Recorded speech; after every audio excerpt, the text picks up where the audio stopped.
This is probably my favorite Honkai style animation of all time.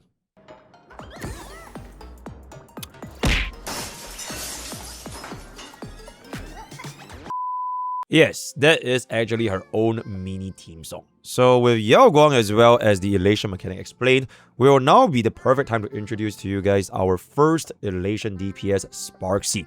And yes, I'm actually making both rate up units early access guide at the exact same day, so it is absolutely overworking. As in fact, time right now, you guys couldn't tell.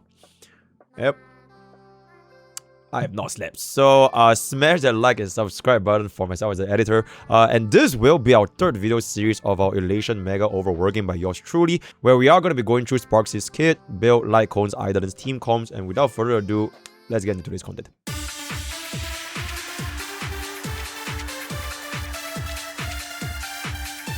So for Sparxie's summary, if Yao Guang was going to be the enabler, then Sparxie is bringing in the damage for the Elation archetype, having very strong multipliers with her kit from the skill point spam to the Elation skill itself. While we spend a decent amount of time with Yao Guang's kit as well as Elation mechanic as a whole, Sparxie's kit happens to be pretty straightforward and relatively easy to understand. So similar to Yao Guang, Sparxie's role is predominantly going to be acting as the Elation unit, except she's going to be the DPS with her Elation friends. For all Elation teams, her performance might not be as formidable, but it is actually not too far off, which I'm going to be showing you guys in the team comp segment. Her gimmick is mainly tied to her skill, which is going to be basically a version of QQ skill, but with a much higher ceiling at 20 casts, scaling your damage as well as your punchline generation. Now there is an aha element inside it where your aha damage will actually differ depending on how many times you get straight fire, which is denoted from the rocket flying up, giving you the additional punchlines and skill points, so hope you get a very good turn for higher damage. So jumping to the character kit in casual terms, you want to get your buffs, mainly from Yao Guang as well as Sparkle, spam your skills, cast your enhanced base attack, spam your ultimate whenever possible, and you just repeat everything, right? So the kit is actually super straightforward. For a basic attack, you're pretty much never going to be using your normal basic and only using an enhanced basic to deal damage after a skill enhance. Now the important thing for this is that the damage scales off with the number of engagements farming, which is going to be the skill, because this will grant you an additional Elation damage instance via her talent. So shown from the comparison, you can see the damage between 1 versus 14. So TLDR, just know that the more skills you're going to be using, the more damage you'll be dealing with your enhanced basic. Just like in real life, where the more you engagement farm, the more cloud you're going to be able to get, right? So very easy. Now jumping to the skill, there are basically two portions. The first of which is going to be the classic meme face. You have probably seen all over the place now with like the green screen and everything. So that is your first portion where she'll start the live stream. Now the second portion is where her cheeks are going to be squished and you want to either scale or basic. But generally speaking, you'll always cast as many skills as possible, and that is going to be where you're going to be able to ramp up your Sparxie's damage. During this animation for the second portion, you will see two potential effects. One giving the normal +1 punchline while consuming 1 skill point, but if you see a rocket light up, that is going to be the straight fire effect, which will give you +2 skill points as well as +2 punchline, effectively giving you a free engagement farm to spend more skill points. Now the cap for this entire segment is going to be 20 casts, though it is very hard to achieve this at only 2 Elation units, but for now, don't worry about it. Now, there might be mechanics like MrPokke Shadows, where you can actually get a lot of skill points, for example, in the Cardo fight, where you can actually get off 20 skill casts, so that's going to be very satisfying.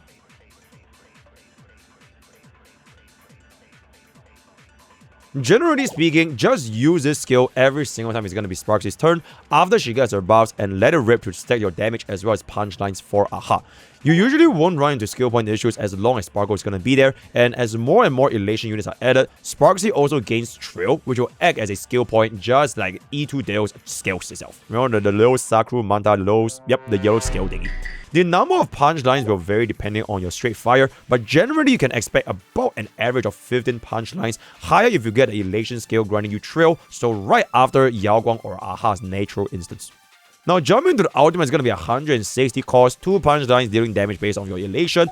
Not too much to say, it is going to be a AoE damage that grants you the additional punchlines, which is going to be scaling from the attack conversion trace, capping out at 3600.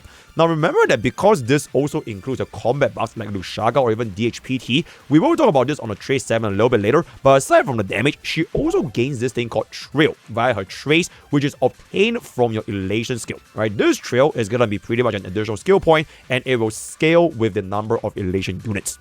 So although Sparxie wants attack, you will always want to run energy regeneration on her because you hit 3600 extremely easily in-game, and anything beyond will only give a minimal damage increase because majority of the damage will be only scaling from elation damage. And like I mentioned, for the skill formula, elation damage do not care about your elemental percentage whatsoever. So having the energy regeneration will allow you to hit that 4 or maybe even 3 turn ultimate because your EBA actually gives you 40 energy on top of the elation skill giving you 5 energy. Then for the talent, again, this is going to be an elation exclusive. You can only activate it when you have certified banger. This is the reason why Sparxie's damage can stack so high with repeated skill users, as you can literally see the additional instance of fire elation damage appearing based on the number of engagement farming, which goes up to more than 5 times the amount compared to 1 skill point. Shown over is going to be 1 skill usage versus 14 skill usage. Also, a minor ultimate damage increase, but that's not very important because your ultimate doesn't really do that much. And then for the elation skill, single target is going to be a 550% multiplier, which can scale up very quickly depending on how fast Aha moves. But the more important thing is the trail point, as I've mentioned just now. This is a way for you to offset your skill point consumption, but because you can get this from ultimate as well, it gives you 1 trail, followed by 2 trails, followed by 6 trails at 1, 2, and 3 other elation units, not inclusive of Sparxie yourself. So as of right now, we only have 1 trail for the ultimate and 2 trails for the elation skill. But in the future, when we have a full team of 4 elation units, that is 6 trails on the ultimate every single time, which will offset the skill point consumption by a very large amount. So trail over here is actually a very important feature for Sparxie because it doesn't just offset 1 skill point, but it also gives you the chance to get plus 1 more skill point due to straight fire proccing, which by itself will increase the skill point used or even cast more straight fires. And then lastly, for the technique, it's just gonna be use it and you get plus 2 skill points. And then jumping to the major traits, the first trait is what gives Sparxie the elation scaling based on attack, capping at 3600. While this sounds like a very high target, especially because you want energy regeneration, double attack main stats on the sphere and boots would net you around 2900 attack, as you can see over here. The thing is, combat buffs also count, so DHPD and Luxaga can easily push this above 3600 as seen from this scaling over here, completely removing the need to run an attack percentage rope. Hey guys, MrPokke here. Just a quick little note. One very important thing where you want to take a note for Sparkle's attack scaling trace is that DHPT's attack buff will not be factored in for your elation. So one very easy way to check if this is going to be true, just hop on over here to your stat screen, and you can see over here the elation percent, right? This is going to be your elation percent. It is going to be a brand new stat, which you can see over here. This is going to be shown as 121.6%. And our attack buff is not going to be capped out at 3.5k, right? So by right, if I were to add on DHPT and then get a more than like I think 700 attack buff, it should stay this to be a higher amount to get the 3.6k full effect, right? Because right now I'm going to be using Huo. So look what happens when I swap over to DHPT. So I just swapped over to DHPT and now taking a look at Sparxie's elation again. Now we're going to be 4.2k attack because DHPT gives us this MP reality for 678 attack buff. You can see that my elation percent, it is still going to be at 121.6%, having no change whatsoever. Now the reason for this is because scaling attack buffs with this MP reality, it doesn't give you any conversion traces. A very similar situation could be compared to Robin, where your Robin's attack buff actually does not give a Firefly break effect. So just something very interesting to keep in mind. Basically, DHPT's attack buff will not change anything, but Luxaga's attack buff will definitely change your elation. So right now we're gonna be at what is this? 121.6. So look what happens when I give my DHPT a Luxaga buff, which you will see right here in just a bit. Okay, I've changed my DHPT gear. He's basically running the 2-piece Luxaga, and you can see my Sparxie's attack is gonna be higher, right? 4.4k, getting the brand new one more line for the Luxaga of the Sunken Seas over here. And you can see that the elation actually does in fact go up from 121 to 126.6%. So TLDR, DHPT's and Perianity, the scaling attack buff, this does not affect your elation, only your straight up percentage buffs, such as for example Luxaga or any in-combat buffs or anything that says this, it will impact it. Thank you. And then for the second trace, we only have Yao Guang, and this trace does not include Sparxie herself, so the ultimate will gain 4 punchline and 1 trail combined in total. This particular trace, along with the third one, will give a potential Sparxie sub DPS angle, almost like a emanator for Aha as she scales with more elation units. And then for the third trace, up to 80% crit damage buff to the entire team at 10 punchlines, which is very easy to obtain from just a single skill with sufficient skill points. Buffing the entire team's crit damage also directly buff Yao Guang's personal damage, Sparkle's crit damage buff, and also potential future crit elation DPS. So overall, very decent tracers. And then for the minor tracers, also extremely strong with 28% elation, 12% crit rate, and 13.3% crit damage. So both Yao Guang and Sparxie's tracers are like really good. When it comes to the skill leveling priority, you basically just swap both the talent and elation skills with the basic and ultimate different from Yao Guang. So you want to focus on talent, followed by elation skill, followed by basic ultimate skill. Though for Sparxie herself, because she's going to be a DPS, you will ideally want to level up everything.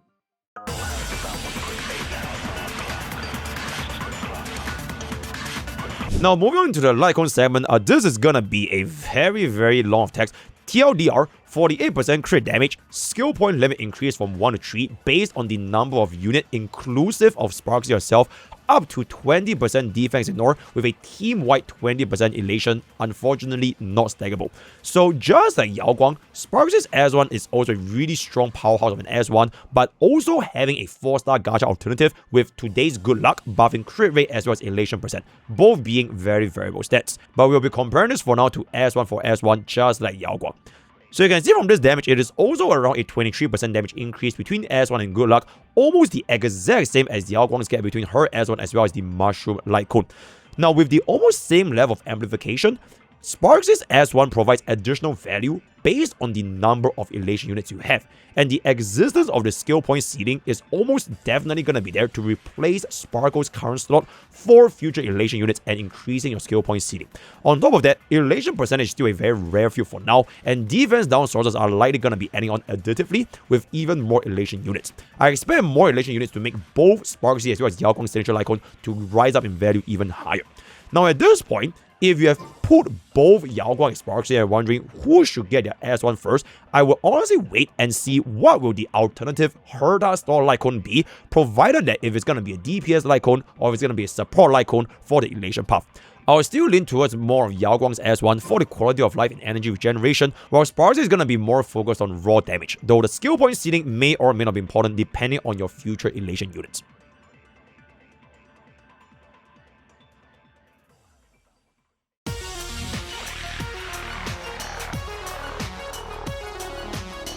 Now moving on to the Relics, Sparxie's build is also very straightforward, running the brand new 4-piece Magical Girl with a 2-piece that literally has her face, Tengoku. That's pretty much it.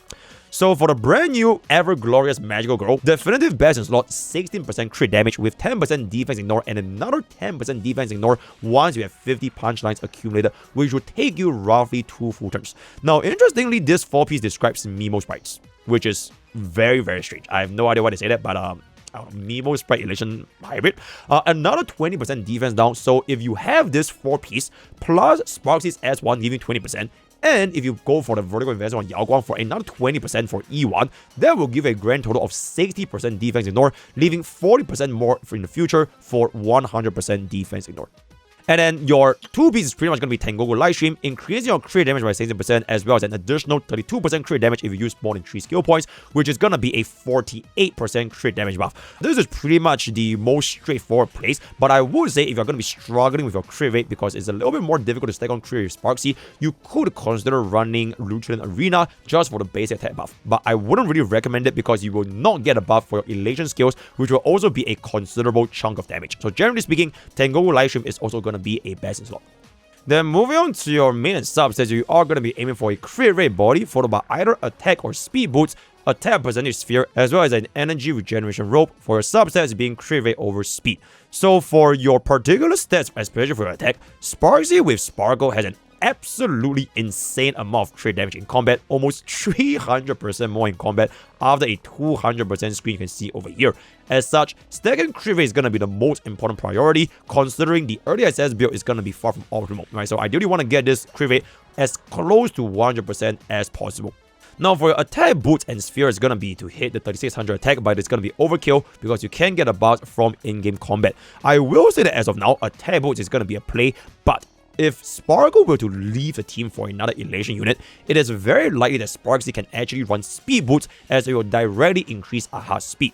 even now, there are actually a potential cook to run speed mode Sparxie with a -1 speed Sparkle, so it's going to be a slow Sparkle, just like a slow Sunday, for some action very advanced, because Sparkle's skill bar can now last 2 turns. And she also gives you skill points, and on top of that, having the additional skill points with the action value can allow for more punchlines because you will generate more energy with Sparxie, since every single EBA, even at just 1 skill point, will generate you 40 energy, right? So maybe in the future, if you want to transition Sparxie to speed boots, this might be considered.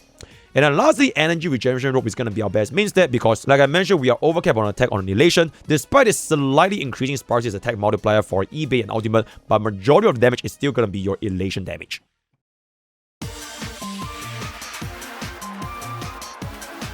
With that, we're going to come to the Eidolons. Before we go on, just take a look at the name. It is a little bit crazy. So for your Eidolon 1, it is going to be 5 punchline with every AHA instance and pretty much a guaranteed 15% rest pen for all. Generally a very decent damage increase, though 15% rest is going to be a little bit low for a similar rotation on all of our teams.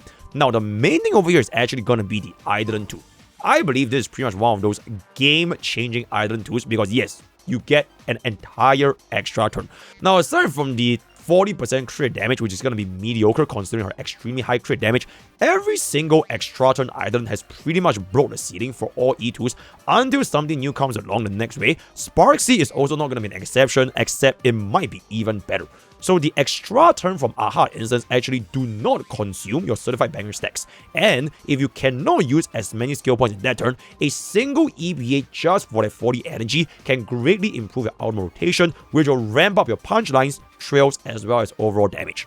And as such, because this takes place in every single AHA instance, if the future Elation have 4 members with high speed buffs, Sparxie could fully pivot into a sub DPS that spams punchlines while giving good AoE as well as bounce damage because of this E2. So I would say this looks extremely prospective. In fact, some of the better Eidolons as compared to, for example, in Yao Guang's Eidolons over there. Now, jumping on to the E4, if you're going to be using an ultimate getting 5 punchlines as well as 36% elation, I would say 36% elation is going to be a very, very big amount. And on top of that, it's going to be a pretty much 100% uptime, so it is a very nice buff. And then for the E6, it's going to be your classic 20% rest pen, though the additional instance can increase up to 40, which will scale extremely well, which is going to be a 1000% multiplier, which is going to be absolutely insane damage for E6. Hey guys, MrPokke here again. Also another very quick one. This E6 in particular, for the additional instance, it also deals toughness bar damage, basically making Sparxie E6 the one of, if not the highest single target toughness bar damage in the entire game. That's it. So at this point, between E1 and S1, I would say S1 is a higher obvious damage increase while also having the ability to scale with other units. E1 is alright, but the real impact is going to be the E2. So I would go either for E0 S1, so that's just like most DPS, or commit for an E2 S0 Sparxie and then substitute the light cone temporarily if you're going to be committed to Sparxie. So if you know you want to use Sparxie, especially as a sub DPS for future Elation DPSs, you can consider going for this route.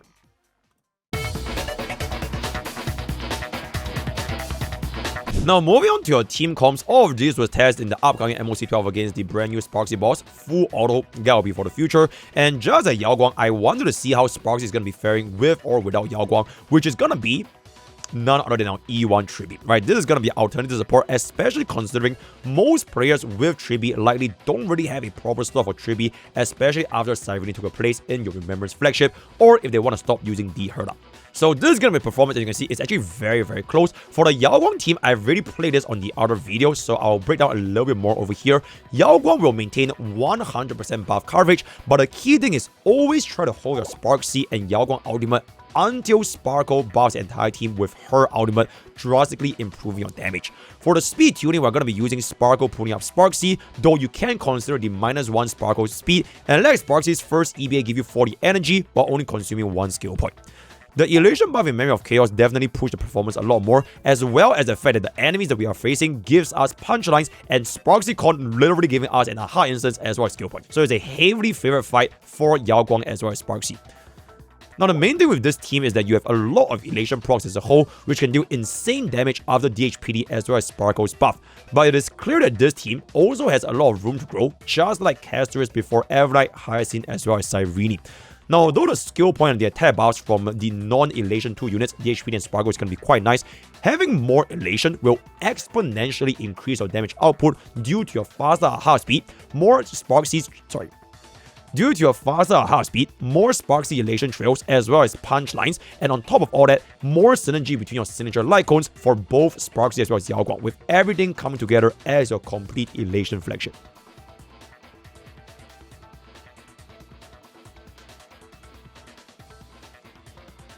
Now for this unit, and that's gonna be a strange to no one, our E1 Tribi. Frankly speaking, the differences are actually really comparable, only losing out by 1 cycle, truly proving the strongest support E1 in the entire game that we've ever seen. Without the true damage, it is most likely going to be a 2 or even a 3 cycle difference.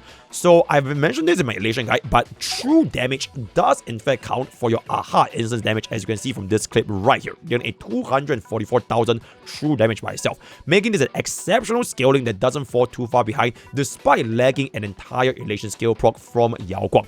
So for players who do have E1 Tribi, you could potentially consider skipping Yao Guang for now, but this is only a temporary fix because you will eventually want the full elation team for the best synergy in the future, so it is just a matter of time before you do pull for Yao Guang. Now, a way that I can see this play is for diehard Sparxie mains, you want to get a E2 Sparxie first while using your E1 Tribi in the meantime. Then, get Yao Guang as a rerun in the future, just in case Sparxie reruns don't happen, because DPS pacing is generally going to be a little bit slower compared to a support pacing as we've seen from the past versions.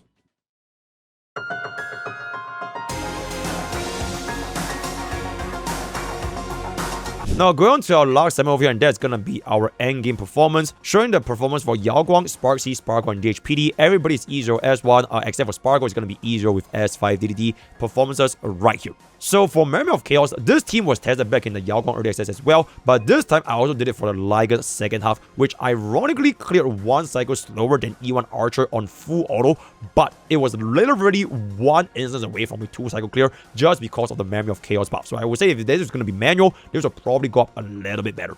The Liger's fight itself is also going to be really RNG dependent if the energy is going to be given to Yao Guang, because the energy for Yao Guang is a direct aha instance with Sparxie elation skill as well, something that will usually happen only once every 4 turns. Generally speaking, for Ligers, the phase change is manageable, but the damage is slower compared to Sparxie, as the bounce damage is going to be worse against full mobs, and the individual damage doesn't really clear the mobs fast enough, while needing the Yao Guang elation skill debuff resetting every single new spawn, because you only apply this debuff when the enemies are there, but if the mobs die, then you reapply the debuff again. For the first time in Sparxie, it's pretty much the show environment, so I'm not going to talk about it too much, and we are now just going to jump straight into pure fiction right here. Now, this is going to be where the performance was absolutely outstanding, both having a 1 cycle remaining full auto for a 40k clear, leaving ample room for the 3-star. This is due to our pure fiction mechanic giving elation H, but at its core, the AoE damage and the bounce not being wasted on mobs and pivoting back to your elites or the boss led to extremely good performance, getting to both Bronya and True Sting in 0 cycles at the literal exact same action as you can see from this right here. Now, I can foresee that on release, this will be our tier 0 team at launch of Pure Fiction, especially given the current environment, with a lot of potential to grow even stronger for future elation units.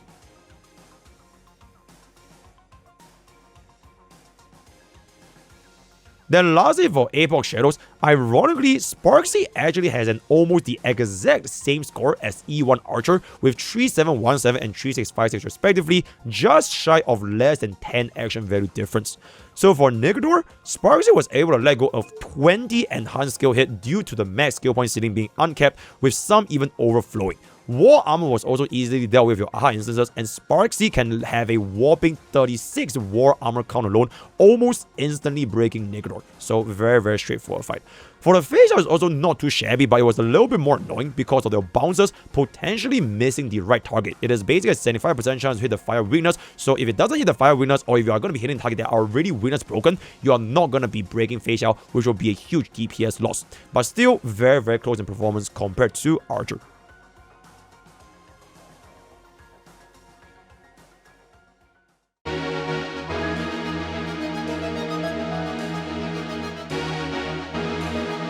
And with that, we're going to come to my final thoughts. Overall, I would say Sparxie is going to be a very, very strong launch Elation DPS with a potential to pivot into a sub DPS based on her kit and tracers, so she might find a stay in the Elation team even with more Elation units, with Spargo and DHPD eventually having a higher likelihood of replacement, because at the end of the day, it is very obvious they're going to be going for a full Elation team with Sparxie. As of right now, Elation is still a very low-cost investment without necessarily needing either units, so to speak, because E1 Tribi and E1 Archer respectively can both compare very well with either Yao Guang or Sparxie, depending on who you would like to pick. Of course, in the future, you will ideally want both units for your Elation flagship, but then again, we are not too sure how the Elation main DPS synergy is going to be like for now. It would be much easier to see if your account needs Sparxie or Yao Guang after we see the 4.1 trade marketing. We have seen so far the time of recording is going to be Astro, which is going to be a Lightning Hunt unit, and then 1 more trade marketing is going to be tomorrow, which I'm probably going to be asleep, so we'll look forward to that in the future. And with that, we've come to the end of Sparxie's early access review. Let me know what you guys think in the thoughts and comments below. Time of recording right now is holy shit, man. Yeah, we're off today. It's gonna be almost 7 AM. Join Twitch, join YouTube, join Discord, join the I love you guys chat. Thank you for watching this channel. And I'll see you guys next time. Use code POKKE with 10% game myself, right? Alright, take care. Bye bye. Good night.